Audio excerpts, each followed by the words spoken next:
Hello students, मैं हूं कार्तिक पटेल और आप सबका स्वागत है मेरे यूट्यूब चैनल मैथमेटिक्स में। स्टैंडर्ड 10 का साइंस हम पढ़ रहे हैं बच्चों, और आज हम स्टार्ट करने जा रहे हैं chapter number 12, that is electricity. Electricity का मतलब क्या होता है वो हम चैप्टर में पढ़ेंगे।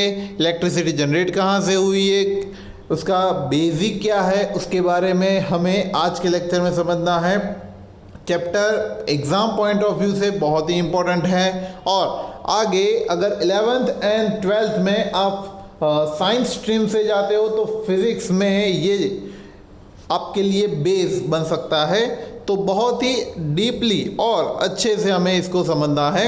सबसे पहले तो इलेक्ट्रिसिटी का मतलब क्या होता है, तो सबसे पहली बात करें तो इलेक्ट्रिसिटी में इलेक्ट्रिक करंट आता है। अब ये करंट कहाँ से आता है उसको मैं थोड़ा सा डिटेल में आपको समझाता हूँ कि आप सबने एटॉम के बारे में समझा होगा। आप सबको पता होगा कि एटॉम क्या होता है। तो जैसे कि मैं आपको यहाँ पे बताऊँ कि ये एक एटॉम है जिसका न्यूक्लियस मैंने यहाँ पे ड्रॉ किया है, जिसमें प्रोटॉन एंड न्यूट्रॉन प्रेजेंट होते हैं। प्रोटॉन एंड न्यूट्रॉन यहाँ पे प्रेजेंट होते हैं न्यूक्लियस में। उसके आउटसाइड ऑर्बिट्स में इलेक्ट्रॉन फ्लो होते रहते हैं। जैसे कि मैंने यहाँ पे ऑर्बिट्स ड्रॉ की है, ये ऑर्बिट्स में कुछ ना कुछ इलेक्ट्रॉन्स फ्लो करते रहेंगे। अब एक एग्जांपल ले कि सोडियम का अगर मैं एग्जांपल लूँ तो उसकी आउटर ऑर्बिट में मतलब कि उसकी जो टोटल इलेक्ट्रॉन्स की डिस्ट्रीब्यूशन होगी उसमें फर्स्ट ऑर्बिट में 2 इलेक्ट्रॉन्स होंगे, जैसे कि 2 इलेक्ट्रॉन्स यहाँ पे है। सेकेंड ऑर्बिट में 8 इलेक्ट्रॉन्स होंगे, 1 2 3 4 5 6 7 एंड 8 इलेक्ट्रॉन यहाँ पे है, और एक 1 इलेक्ट्रॉन यहाँ पे रिलीज होगा। मतलब कि सोडियम जो है उसकी टेंडेंसी ऐसी है कि ये जो सोडियम एटॉम होता है वो आउटसाइड इलेक्ट्रॉन को रिलीज करता है। मतलब कि ये इलेक्ट्रॉन मतलब कि ये एटॉम अगर स्टेबल होना चाहेगा तो वो क्या करेगा, सोडियम पॉजिटिव आयन बनाएगा और इलेक्ट्रॉन को रिलीज कर देगा। अब जब यहाँ पे इलेक्ट्रॉन रिलीज होता है तो ये इलेक्ट्रॉन यहाँ पे मतलब कि नेचर में इलेक्ट्रॉन मतलब वो जो मेटल होती है पर्टिकुलर उसमें फ्री इलेक्ट्रॉन होते हैं। ये जो इलेक्ट्रॉन यहाँ से ये वैलेंस इलेक्ट्रॉन यहाँ से जो निकल गया वो इलेक्ट्रॉन फ्री फॉर्म में यहाँ पे रोटेट होता रहता है। अब ये इलेक्ट्रॉन अगर फ्री फॉर्म में रोटेट होता रहता है तो इसको बताया जाएगा फ्री इलेक्ट्रॉन। इसको क्या बोला जाता है, फ्री इलेक्ट्रॉन। अब इलेक्ट्रॉन आपको अगर बताने जाए तो 2 types of charge are there. एक होता है पॉजिटिव चार्ज जिसको प्रोटॉन बोलते हैं, प्रोटॉन के चार्ज को पॉजिटिव चार्ज बोला जाता है, और दूसरा होता है नेगेटिव चार्ज जिसको इलेक्ट्रॉन बोला जाता है। इलेक्ट्रॉन के चार्ज को नेगेटिव हम कंसीडर करते हैं। तो जो फ्री इलेक्ट्रॉन होते हैं वो कोई भी मेटल के अंदर ऐसे रैंडमली घूमते रहते हैं। अब कंडीशन क्या होगी कि ऐसे फ्री इलेक्ट्रॉन्स कोई भी मेटल का अगर हम थोड़ा सा भी छोटा सा पार्ट लेते हैं वो छोटे से पार्ट में बहुत सारे number of electrons are there, because आपको पता है कि कुछ थोड़ा सा छोटा सा टुकड़ा भी, जैसे कि इतना भी आपने कोई भी मेटल का टुकड़ा लिया तो इसमें करोड़ों एटॉम्स प्रेजेंट होते हैं, और करोड़ों एटॉम्स के करोड़ों इलेक्ट्रॉन्स यहाँ पे हो गए। अब ये जो इलेक्ट्रॉन्स होते हैं उसकी जो मोशन होती है वो टू एंड फ्रो कहीं पे भी होती है। मतलब कि कुछ राइट हैंड साइड जाएंगे, कुछ लेफ्ट हैंड साइड जाएंगे, कुछ नॉर्थ डायरेक्शन में मतलब कि ऊपर की साइड जाएंगे, कुछ नीचे जाएंगे। मतलब उनकी कोई फिक्स पोजीशन नहीं होती है, फिक्स डायरेक्शन नहीं होती है कि वो कौन से डायरेक्शन में घूमते रहते हैं। बट जैसे ही हम उसको कोई एक फील्ड देते हैं जिसको बताया जाता है इलेक्ट्रिक फील्ड। अब ये फील्ड क्या होता है वो धीरे धीरे जैसे चैप्टर आगे बढ़ता जाएगा वैसा आपको पता चलता जाएगा कि जैसे ही हम उसको कोई एक फील्ड देते हैं इलेक्ट्रिक फील्ड, तो ये जो इलेक्ट्रॉन की जो मोशन होती है वो जो टू एंड फ्रो मोशन होती है वो कोई एक पर्टिकुलर डायरेक्शन में सेट हो जाती है और उनका एक फ्लो बनता है। मतलब कि इलेक्ट्रॉन जो ये जो फ्री इलेक्ट्रॉन्स है ये फ्री इलेक्ट्रॉन्स का एक फ्लो बनता है, और वो जो फ्लो बनता है इलेक्ट्रॉन का उसको बताया जाता है electricity. So electricity is basically the flow of free electron. समझ में आया? तो ये इलेक्ट्रिसिटी एक्चुअली क्या है वो मैंने आपको बताया कि flow of free electrons are the basic of electricity. ठीक है, अब उसकी डेफिनेशन के हिसाब से हम समझते हैं। तो इलेक्ट्रिक करंट किसको बोलते हैं? So the flow of electrons through a conductor, it is the flow of electron. क्या है? Flow of electron. किसका फ्लो? इलेक्ट्रॉन्स का flow through a conductor. Conductor मतलब कि जिसमें से इलेक्ट्रिसिटी पास हो सकती है उसको बताया जाता है कंडक्टर। तो कंडक्टर में से इलेक्ट्रिसिटी पास हो सकती है, that's why it is the मतलब कि current is flow of electrons through the conductor. Now the device which cause the flow of electrons through a conductor is called cell, जिसको हम battery भी बोलते हैं, है ना। So the device which cause, जिसकी वजह से ये इलेक्ट्रॉन का फ्लो बनता है, जिसकी वजह से ये इलेक्ट्रॉन का फ्लो बनता है, उसको क्या बताया जाता है? उसको सेल, या फिर हम अपने लोकल लैंग्वेज में उसको बैटरी भी हम बोल सकते हैं। And electrons flow from negative terminal to the positive terminal. अब ये क्यों हुआ भाई? इलेक्ट्रॉन क्यों नेगेटिव टू पॉजिटिव टर्मिनल जाएगा? तो एक सिंपल सी बात है कि अगर मैं आपको कुछ ऐसी चीज़ बताऊं कि इलेक्ट्रॉन का चार्ज क्या होता है। इलेक्ट्रॉन का charge, electron is a negative charge. हम इसको बोल सकते हैं कि इलेक्ट्रॉन कैसा होता है? नेगेटिवली चार्ज होता है। अब ये नेगेटिवली चार्ज होता है तो जब भी हम बैटरी को अप्लाई करते हैं तो उसमें एक पॉजिटिव चार्ज, पॉजिटिव टर्मिनल होता है और दूसरा नेगेटिव टर्मिनल होता है। तो जब भी ये टर्मिनल कोई भी मेटल के पार्ट को, जब ये सीरीज को अप्लाई होगा तो उसमें से करंट का फ्लो जब बनेगा, मतलब कि इलेक्ट्रिसिटी का जब फ्लो बनेगा, वो जो इलेक्ट्रॉन का फ्लो बनेगा वो पॉजिटिव टू नेगेटिव जाना चाहिए। सॉरी, नेगेटिव टू पॉजिटिव, मतलब कि इस डायरेक्शन में जाना चाहिए। वो जो फ्लो है वो इस डायरेक्शन में यहाँ से यूं जाएगा। क्यों जाएगा?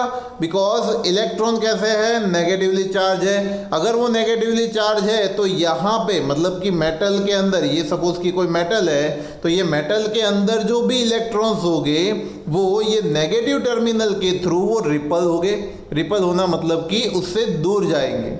उनके बीच जो अट्रैक्शन, मतलब जो फोर्स लगेगा वो अट्रैक्शन के बिल्कुल ही अपोजिट रिपल्सिव फोर्स लगेगा। और वो रिपल्सन की वजह से ये जो इलेक्ट्रॉन है वो नेगेटिव टर्मिनल से दूर जाएंगे। और दूसरा अगर हम ये बताएं कि वो जो नेगेटिव चार्ज है वो अट्रैक्ट होगा टूवर्ड्स द पॉजिटिव चार्ज, तो दूसरा हम ये भी बता सकते हैं कि यहाँ से रिपल्स हो रहा है और यहाँ पे अट्रैक्ट हो रहा है। That's why the flow is from the negative terminal to the positive terminal. मतलब कि नेगेटिव टर्मिनल से पॉजिटिव टर्मिनल में इलेक्ट्रॉन का फ्लो आपको कहीं ना कहीं देखने को मिलता है। बट ये जो फ्लो हमें देखने को मिलता है वो एक्चुअल फ्लो होता है। अब ये क्या बात हुई सर कि एक्चुअल फ्लो, दूसरा कौन सा फ्लो होता है? तो दूसरा होता है कन्वेंशनल फ्लो। कन्वेंशनल फ्लो का मतलब ये होता है कि जब ये इलेक्ट्रॉन की इन्वेंशन नहीं हुई थी उसके पहले के टाइम पे, जब ये इलेक्ट्रॉन फाइंड ही नहीं हुए थे, किसी को पता ही नहीं थे कि भाई इलेक्ट्रॉन नाम का भी कोई एक पार्टिकल होता है, तो उसके पहले से लोगों का ऐसा मानना था कि जब भी ये जो इलेक्ट्रिसिटी मिल रही है वो जो इलेक्ट्रिसिटी है that is because of the motion of the positive ion. अब उसके बाद पता चला कि जो पॉजिटिव आयन है वो तो न्यूक्लियस में स्टेडी रहता है, लेकिन पहले नहीं पता था। तो पहले मतलब कि जब इलेक्ट्रॉन की इन्वेंशन नहीं हुई थी उसके पहले लोगों का ऐसा मानना था कि जो इलेक्ट्रॉन का फ्लो होता है वो इलेक्ट्रॉन का फ्लो नेगेटिव टू पॉजिटिव नहीं परंतु पॉजिटिव टू नेगेटिव, हम जो सपोज कर रहे हैं उसके बिल्कुल ही अपोजिट जा रहा है। बिकॉज हम ऐसा मानते हैं कि वो जो चार्ज है पहले के टाइम पे जो पॉजिटिव चार्ज होता था उसकी वजह से फ्लो ऑफ इलेक्ट्रॉन जाता था, ऐसा सबका मानना था। तो वो लोग क्या सोचते थे कि इलेक्ट्रॉन जो है वो पॉजिटिव से रिपल होगा और नेगेटिव के टूवर्ड्स वो अट्रैक्ट होगा। तो वो जो फ्लो की कंडीशन है वो कंडीशन ही अभी भी कंसीडर की जाती है, और वो जो फ्लो बताया जाता है इलेक्ट्रॉन का उसको कन्वेंशनल फ्लो बताया जाता है। तो हम जब भी चार्ज में, मतलब कि इलेक्ट्रिक सर्किट में जब भी हम इलेक्ट्रॉन का फ्लो बताएं, इलेक्ट्रिसिटी का फ्लो बताएं, तो वो कन्वेंशनल फ्लो ही हम उसको कंसीडर करवाएंगे। ठीक है, तो आगे बढ़ते हैं। इलेक्ट्रिक करंट हमने बताया कि electrons are the flow from the negative charge to the positive charge. Electron क्या है? Electrons flow from negative charge, negative terminal to the positive terminal. क्यों? इसका रीजन मैंने आपको बताया कि वहां से रिपल होता है और यहाँ पे अट्रैक्ट होता है। So electric current flows from the positive terminal to the negative terminal, है ना। ये बात हुई किसकी? This is called the conventional current. इसको क्या बताया जाता है? कन्वेंशनल करंट, जिसकी बात हमने अभी की। क्या बताया जाता है इसको? Conventional current. क्यों कन्वेंशनल करंट? बिकॉज जब इलेक्ट्रॉन की इन्वेंशन नहीं हुई थी उसके पहले लोगों का ऐसा मानना था कि ये जो फ्लो हो रहा है वो पॉजिटिव चार्ज की वजह से हो रहा है, और पॉजिटिव चार्ज की वजह से हो रहा है, that's why it is the conventional current. ठीक है, और वो कहाँ से कहाँ जाता है? Positive terminal to negative terminal. तो आप एग्जाम में भी जब सर्किट ड्रॉ करो तो वो पॉजिटिव टू नेगेटिव टर्मिनल में ही हमें ड्रॉ करनी है, दैट इज कन्वेंशनल करंट ही हमें बताना है। नाउ इलेक्ट्रिक करंट की definition, the rate of flow of charges through a conductor or the quantity of charges flowing through a conductor in unit time। unit time में मतलब कि कुछ आपको given time में कितने नंबर ऑफ चार्ज, कितने number of electric charge वो conductor में से पास हुआ है, उसकी क्वांटिटी को बताया जाता है इलेक्ट्रिक करंट। इलेक्ट्रिक करंट को कैपिटल आई से डिनोट किया जाता है। इलेक्ट्रिक करंट को कैपिटल आई से डिनोट किया जाता है और उसका फॉर्मूला बनता है I is equal to Q divide by T, where Q is the quantity of charge, कितना चार्ज उसमें से पास हुआ वो, and T is the time required for passing that charge. And अगर हम उसके यूनिट की बात करें, so the SI unit of electric charge का जो एसआई यूनिट है वो है कूलम। चार्ज के यूनिट की बात कर रहे हैं, मतलब कि जो हमने Q/T फॉर्मूला लिखा था उसमें Q का यूनिट होता है कूलम C और टाइम का यूनिट होता है सेकेंड। सो जनरली अगर बात करने जाए तो करंट का यूनिट होता है coulomb per second, but coulomb per second को जनरली एम्पियर के फॉर्म में भी बताया जाता है, बिकॉज इलेक्ट्रिसिटी को इन्वेंट एम्पियर नाम के एक साइंटिस्ट ने किया था। साइंटिस्ट के नेम के ऊपर से उसके यूनिट को एम्पियर बताया जाता है। सो इलेक्ट्रिक करंट का यूनिट अगर आपको पूछे तो वो एम्पियर है, बट एज पर फॉर्मूला अगर बताने जाए तो उसका यूनिट होता है कूलम पर सेकेंड। ठीक है, सो 1 एम्पियर की डेफिनेशन यहाँ पे दी हुई है। 1 ampere is the current flowing through a conductor if 1 coulomb, यहाँ पे 1 कूलम चार्ज को 1 coulomb of charge flows through it in 1 second. 1 second में कोई भी कंडक्टर में से अगर 1 कूलम चार्ज पास हो रहा है, देन हम ऐसा बोल सकते हैं कि गिवन कंडक्टर में से 1 एम्पियर करंट फ्लो हो रहा है। तो 1 एम्पियर की डेफिनेशन होती है 1 कूलम पर 1 सेकेंड। ठीक है, और ये जो करंट मेजर किया जाता है वो किस में मेजर किया जाता है?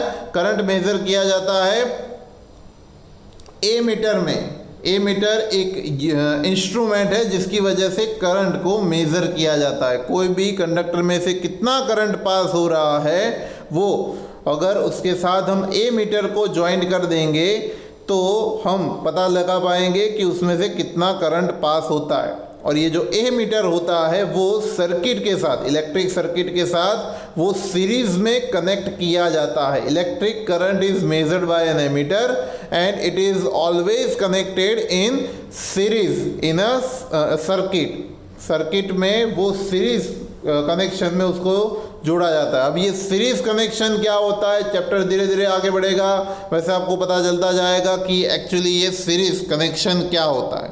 ठीक है, सो इलेक्ट्रिक करंट के बारे में हमने समझा है।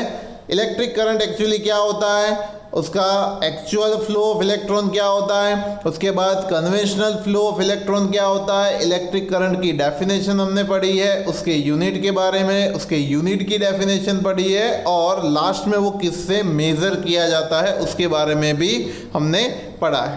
अब आगे बढ़ते हैं अपने नेक्स्ट टॉपिक पे, और उसका नाम है electric potential and potential difference. बहुत ही इंपॉर्टेंट टॉपिक है ये इलेक्ट्रिक पोटेंशियल। अब ये एक्चुअली पोटेंशियल क्या होता है, तो उसको अगर हमें डिटेल में समझना है तो मैं यहाँ पे एक एग्जांपल देता हूँ आपको, कि जैसे आप सभी ने ग्राफ पढ़ा होगा। सपोज कि मैं यहाँ पे ग्राफ ड्रॉ करता हूँ, यहाँ पे एक्स एक्सिस है, यहाँ पे वाई एक्सिस है, और उसका जो ओरिजिन पॉइंट है वहाँ पे मैं किसी एक इलेक्ट्रॉन को प्लेस करता हूँ। मैंने यहाँ पे इसके ओरिजिन पे एक इलेक्ट्रॉन को प्लेस किया। अब इलेक्ट्रॉन जब भी मैं यहाँ पे प्लेस करूँगा तो वो इलेक्ट्रॉन की कहीं ना कहीं कुछ रेंज होगी। जैसे कि मैंने यहाँ पे ड्रॉ कर दी, उसकी रेंज यहाँ से यहाँ तक की उसकी रेंज, उसके सर्कुलर रीजन में उसकी रेंज यहाँ से यहाँ तक की है। मतलब कि इतने एरिया में, ये जो मैंने सर्कल किया उतने एरिया में ये जो इलेक्ट्रॉन है उसकी इफेक्ट होगी। इफेक्ट होगी मतलब कि इतने एरिया में अगर कोई पॉजिटिव चार्ज एंटर होगा तो वो पॉजिटिव चार्ज को वो अट्रैक्ट कर लेगा, बिकॉज ये जो है वो नेगेटिवली चार्ज है, यहाँ पे ये नेगेटिवली चार्ज है। तो अगर कोई पॉजिटिव चार्ज अंदर एंटर होगा तो उसको वो अट्रैक्ट कर लेगा, और अगर कोई नेगेटिव चार्ज यहाँ पे अंदर आएगा तो वो रिपल्स करेगा, इसको रिपल्सिव फोर्स लगाएगा इसके ऊपर। तो सपोज करें कि यहाँ पे एक यूनिट पॉजिटिव चार्ज हम ले लेते हैं, ये सपोज कि यहाँ से, मतलब कि ये जो इलेक्ट्रॉन हमने जहाँ से ओरिजिन पे रखा है उससे बहुत ही एक इनफाइनाइट डिस्टेंस पे, यहाँ पे इनफाइनाइट डिस्टेंस पे हम एक पॉजिटिव चार्ज को कंसीडर कर रहे हैं। हमने यहाँ पे एक पॉजिटिव चार्ज को कंसीडर किया है, और ये पॉजिटिव चार्ज को इनफाइनाइट डिस्टेंस से, यहाँ पे ये इनफाइनाइट डिस्टेंस से वो इलेक्ट्रॉन के नज़दीक में उसको आना है।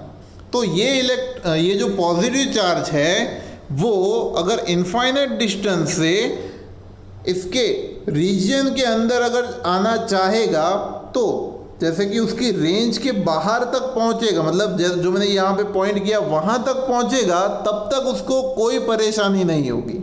लेकिन जैसे ही ये इसकी रेंज में, मतलब कि इलेक्ट्रॉन की जो फील्ड की रेंज है उसके अंदर जैसे ही ये एंटर होगा तो ये पॉजिटिव चार्ज के ऊपर कुछ ना कुछ अट्रैक्टिव या रिपल्सिव फोर्स लगेगा, depending on the charge present in it. So यहाँ पे पॉजिटिव चार्ज है, दैट्स वाई यहाँ पे हमें पता है कि अट्रैक्टिव फोर्स लगने वाला है। तो वो अट्रैक्शन फोर्स जब भी उसके ऊपर लगेगा तो वो इसकी और अट्रैक्ट होगा। अब अगर वो इलेक्ट्रॉन की ओर अट्रैक्ट हो रहा है, बट इन बिटवीन अगर उसको कोई यहाँ पे वर्क करना है तो उसको, मतलब कि ये पॉजिटिव चार्ज जैसे ही यहाँ पे पहुँचा है उसके ऊपर अट्रैक्शन फोर्स लग रहा है इलेक्ट्रॉन का, बट अगर उसको यहाँ पे कुछ वर्क करना है तो उसको, मतलब कि ये पॉजिटिव चार्ज को ये अट्रैक्शन फोर्स के अपोजिट में कुछ वर्क करना पड़ेगा। अब ये जो इलेक्ट्रिक चार्ज को ये जो अट्रैक्टिव या रिपल्सिव फोर्स लग रहा है उसके अपोजिट में जो वर्क करना पड़ता है, ये वर्क को बताया जाता है electric potential.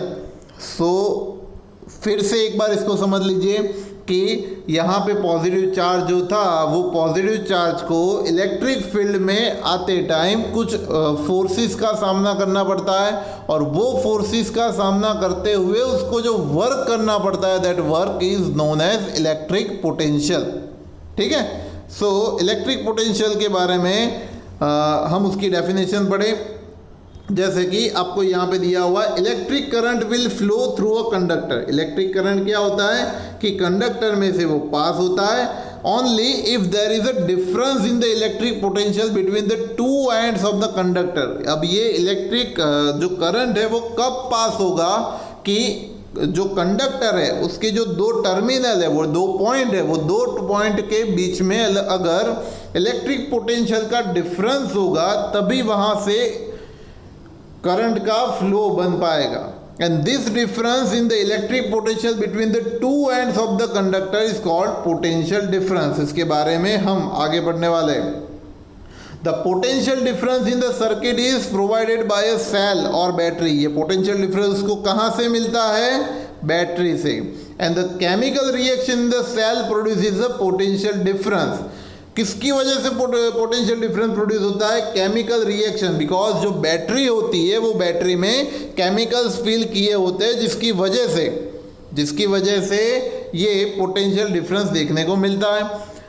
This chemical reaction in the cell produces a potential difference between the two terminals and sets the electrons in motion and produces electric current। और इसकी वजह से इलेक्ट्रिक करंट प्रोड्यूस होता है।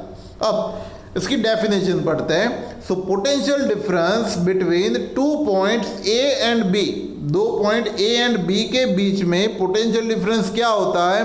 So of a conductor is amount of work done to move a unit charge from A to B. तो इसका मैं आपको एग्जांपल अगर बताऊं तो जैसे कि हमने यहाँ पे जो एग्जांपल लिया था कि सपोज कि ये इलेक्ट्रिक जो चार्ज है, मतलब कि इसका ये जो रेंज है उसके बीच में सपोज कि 2 पॉइंट, ए पॉइंट और यहाँ पे बी पॉइंट अगर आया हुआ है, तो ए टू बी अगर कोई भी इलेक्ट्रिक चार्ज को मूव करवाना है तो उसके लिए जो वर्क डन करना पड़ता है, that work done is known as electric potential. So between 2 points A and B of a conductor is the amount of work done to move a unit charge from A to B. एक unit charge को A to B अगर हमें move करवाना है तो जो work done करना पड़ेगा उसको बोला जाता है पोटेंशियल डिफरेंस। ठीक है। सो ये है पोटेंशियल डिफरेंस का फॉर्मूला होता है वर्क डन अपॉन चार्ज, और V हम उसको इंडिकेट कर सकते हैं V is equal to W divide by Q। यहाँ पे फॉर्मूला इंडिकेट किया गया है V is equal to W divide by Q। उसके ऐसा यूनिट की बात करें तो वर्क का यूनिट होता है जूल, और Q मतलब कि चार्ज का यूनिट होता है कूलम। तो जूल पर कूलम पोटेंशियल का यूनिट होता है। बट इसको वोल्ट नाम के एक साइंटिस्ट ने इन्वेंट किया था, इसके लिए इसके यूनिट को वोल्ट से इंडिकेट किया जाता है। पोटेंशियल डिफरेंस का यूनिट हमें क्या लेना है? वोल्ट। 1 वोल्ट की डेफिनेशन दी है। 1 volt is the potential difference when 1 joule of work is done to move 1 joule of work is done to move a charge of 1 coulomb from one point to another point। एक point से दूसरे point पे charge को move करवाने के लिए अगर हमें 1 जूल जितना वर्क करना पड़ता है, then that work is known as 1 volt. So 1 volt is equal to 1 joule per 1 coulomb, so it is 1 volt. And potential difference is measured by voltmeter. Voltmeter से वो मेजर किया जाता है। And it is always connected in parallel across the 2 point between which is potential difference is to be measured. अब आपको question होगा कि sir ammeter जो है वो सीरीज में कनेक्ट किया जाता था, वोल्ट मीटर पैरेलल में कनेक्ट किया जाता है, ऐसा क्यों? तो इसका रीज़न जब आगे की थियरीज हम पढ़ेंगे, series and parallel connection of resistor, उसमें से आपको ज़्यादा क्लियर हो पाएगी कि कुछ इंस्ट्रूमेंट को क्यों पैरेलली ज्वाइन किया जाता है और कुछ इंस्ट्रूमेंट को क्यों सीरीज में ज्वाइन किया जाता है। उसका रीज़न आपको वहाँ पे पता चलेगा। ठीक है। सो आज हमने 2 टॉपिक पढ़े। एक इलेक्ट्रिक करंट के बारे में समझा, electric potential and potential difference के बारे में समझा।